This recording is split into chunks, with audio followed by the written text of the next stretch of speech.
जैसे आप सबको पता है कि पिछले कई दिनों से काफ़ी न्यूज़ चलती आ रही है।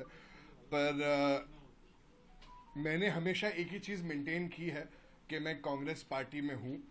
और मैंने जब मेरे पिताजी भी एनसीपी में गए, तब भी मैंने आप सब मीडिया वालों दोस्तों को भी कहा था कि मैं कांग्रेस पार्टी में हूँ। उसके बावजूद मुझ पे ये एक स्टेप मेरे अगेंस्ट लिया गया है। पिछले कई दिनों मुझे डेंगू था, मैं बीमार था, मुझे बुखार भी था। फिर भी उस हालत में मैं कांग्रेस की मीटिंग अटेंड किया। मैंने सीएलपी मीटिंग जो है वो विधानसभा में हुई थी, विधान भवन में हुई थी। चंद्रकांत हांडोरी जी का जब नॉमिनेशन होने जा रहा था उसके पहले मेरे खुद की साइन भी है उस एफिडेविट में, उनके नॉमिनेशन में।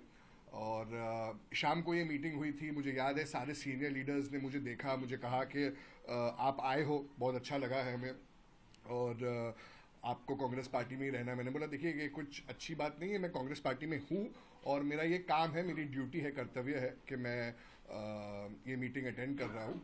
और मुझे सीनियर लीडर्स का भी फ़ोन आया, दिल्ली से फ़ोन आया। और दिल्ली से फ़ोन आया, मुझे कहा गया कि नहीं, आपने जो स्टेप लिया है कांग्रेस पार्टी में रहने का वो बहुत ही अच्छा स्टेप है।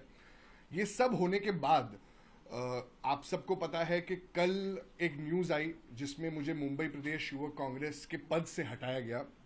ये बहुत ही दुर्भाग्यपूर्ण है क्योंकि ये जो एक पद मुझे मिला है, मुझे कोई नॉमिनेशन द्वारा नहीं मिला है, ना कि मैंने कोई लीडर के लिए, जैसे मैंने ट्वीट भी किया कि मैंने कोई यस मैन नहीं बना हूं या मैंने कोई जी हुजूरी नहीं कही है कोई लीडर के लिए।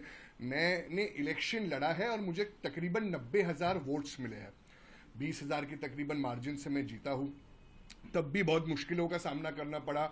मुंबई कांग्रेस के अनेक नेता मेरे एक साथ होके मुझे हराने की उन्होंने कोशिश की, बट सबको दिखा कि जनता किसके साथ है। मुंबई युवक कांग्रेस के इतिहास में 88,517 वोट्स जो मुझे मिले थे वो किसी को कभी नहीं मिले, और ये जनता का प्यार है। मुझे मौका मिला, जनता ने मुझे मौका दिया, मुंबई युवक कांग्रेस के साथियों ने मुझे मौका दिया, और तब जाके मैं अध्यक्ष बना। पर अध्यक्ष बनने में भी बहुत समय लगा। मुझे नंबर 1 वोट्स मिले थे पूरे मुंबई में। फिर भी मेरा जो मुझे प्रेसिडेंट का जो अपॉइंटमेंट है वो मुझे तकरीबन 8 से 10 महीना मुझे रुकना पड़ा। पूरे देश में जब भी चुनाव होते हैं तो इलेक्शन प्रोसेस जब होते हैं उसके बाद इंटरव्यू हो जाता है, मगर नंबर 1 ही जो नंबर 1 बनता है उसकी ही प्रथा है कि वो प्रेसिडेंट बन जाता है। मगर 2 ऐसे इंस्टेंसेस हुए हैं पूरे देश में। मुझे ये सब करना नहीं था, मैंने हमेशा कहा था कि मैं कांग्रेस पार्टी में ही रहूंगा। पर अगर कांग्रेस पार्टी को हमारी वैल्यू नहीं है तो ये दुर्भाग्यपूर्ण है। हमेशा कांग्रेस पार्टी बात करती है माइनॉरिटीज की, बात करती है कि नहीं हम माइनॉरिटीज के साथ है, मगर जो माइनॉरिटीज के साथ कांग्रेस पार्टी में हो रहा है उसके बारे में मैं थोड़ी स्पष्टता से आपको आज कहना चाहूंगा, जो मुझ पे बीती है, मेरे दोस्तों पे बीती है। अगर आप देखेंगे तो कर्नाटका युवा कांग्रेस में भी एक मेरा मित्र है मोहम्मद नलपाड़, उसको भी सबसे ज्यादा वोट्स मिले थे। मगर पूरे देश में 2 ही लोगों के रिजल्ट्स तकरीबन 1 साल के लिए रोके गए थे। एक था मोहम्मद नलपड़ और एक था जीशान सिद्दीकी। आप सबको पता है कि मोहम्मद नलपड़ और जीशान सिद्दीकी में क्या चीज कॉमन है, हम दोनों मुस्लिम हैं। हमारे इलेक्शंस के बाद भी बहुत लोगों के चुनाव हो गए और उनका डिक्लेयर हो गया, मगर मेरा और मोहम्मद का डिक्लेयर नहीं हुआ। तो हमने ये भी पूछा कि क्या यही रीजन है कि हम मुस्लिम हैं, हमारे जो पोस्ट है वो हमें नहीं मिल रही है कि हम मुस्लिम हैं। कांग्रेस पार्टी हमेशा कहती है कि हम मुस्लिमों के साथ है। आप डेटा निकाल के देख सकते हो कि मुंबई कांग्रेस का आज तक कोई मुस्लिम पीसीसी सीनियर कांग्रेस का प्रेसिडेंट बना है क्या? आप बात करते हो मुसलमानों की कि मुसलमानों की रक्षा करते हैं, जितना कम्युनलिज्म कांग्रेस पार्टी में अंदरूनी है, जितना कम्युनलिज्म इंडियन यूथ कांग्रेस में है, वो कहीं नहीं है। मैं जब इलेक्शन लड़ रहा था मुझे पता है मुझ पे क्या बीती। मुझे हमारे अध्यक्ष श्रीनिवास जी का फोन आता था, वो मुझे कहते थे कि अरे जीशान, मुंबई में 6 डिस्ट्रिक्ट है, ज्यादा से ज्यादा 2 मुसलमान डिस्ट्रिक्ट प्रेसिडेंट बनाना, उससे ज्यादा मुसलमान डिस्ट्रिक्ट प्रेसिडेंट मत बनाना। मैं बोला सर आप ये क्या बात कर रहे हो? तो उन्होंने कहा नहीं, मैं तेरे अच्छे के लिए बोल रहा हूं, क्योंकि अगर तूने बना दिया तो एज अ मुस्लिम तू नहीं बन पाएगा। मैं बोला ऐसा क्यों? हम तो नहीं देखते कि कौन मुस्लिम है, कौन हिंदू है, कौन सिख है, कौन ईसाई है, हम तो सेक्युलरिज्म में बिलीव करते हैं, तो आप ऐसा क्यों बोल रहे हो? मुझे फेस टाइम ऑडियो पे उन्होंने फोन किया था, तो उन्होंने कहा कि नहीं, मैं तेरे को तू बन जाए इसीलिए मैं तेरे को बोल रहा हूँ एक अच्छे दोस्त के लिए, ज्यादा मुस्लिम को मत इलेक्ट कराना।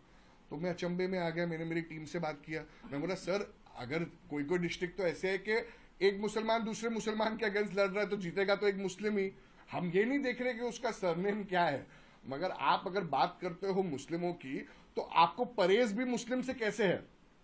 आज तक का अगर आप मुंबई कांग्रेस की लिस्ट निकाल के दे सकते हो, तो मुंबई कांग्रेस में कौन सा मुस्लिम पीसीसी का अध्यक्ष बना है?